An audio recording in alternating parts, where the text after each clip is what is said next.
అందరికీ నమస్కారం.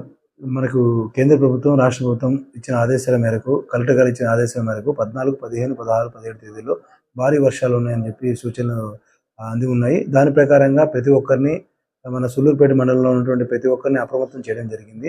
నిన్న 2 డేస్ బ్యాక్ నుంచి మేమంతా ప్రభుత్వ యంత్రాంగం అంతా అందులో లీనమయ్యి ప్రతి ఒక్కరు అప్రమత్తం చేసి లోతట్టు ప్రాంతాల వాళ్ళు కూడా వాళ్ళని అప్రమత్తం చేయడం జరిగింది. మరియు వాళ్ళు భారీ వర్ష సూచనలు ఉన్నాయి. ప్రతి ఒక్కరు జాగ్రత్తగా ఉండండి. ఏదైనా ఇబ్బందులు జరిగినా కానీ మన ఒక టీంని ఏర్పాటు చేశాము. మరియు సైక్లోన్ షెల్టర్స్ ఉన్నటువంటి వాటిని కూడా మనం ఏర్పాటు చేస్తున్నాము.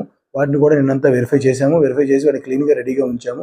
లోతట్టు ప్రాంతాలు మరియు వృద్ధులు, పిల్లలు, గర్భిణీలు ఎవరైనా ఉన్నటువంటి వాళ్ళని కూడా వాళ్ళకి షెల్టర్స్ ఇప్పిస్తామని చెప్పి ప్రతి ఒక్క విలేజ్లో తెలియజేయడం జరిగింది. ప్రతి ఒక్క విలేజ్లో మన రెవెన్యూ తరఫు నుంచి విఆర్ఓలు కానీ, సచివాలయం స్టాఫ్ కానీ, మరియు ప్రతి ఒక్క డిపార్ట్మెంట్ స్టాఫ్ అందరినీ కూడా మీటింగ్ పెట్టి నిన్న ఎన్ని సూచనలు ఇవ్వడం జరిగింది.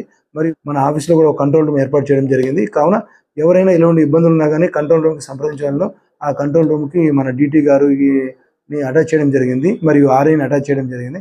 కావున సూళ్ళూరుపేట ప్రజలందరూ ఈ భారీ వర్షాల కారణంగా మీరందరూ ఇళ్లలోనే ఉండాలి. ఎక్కడికి వెళ్లకుండా ఏ ఇబ్బందులు కలిగినా సత్వరమే మాకు తెలియజేయాలని కోరుకుంటున్నాం.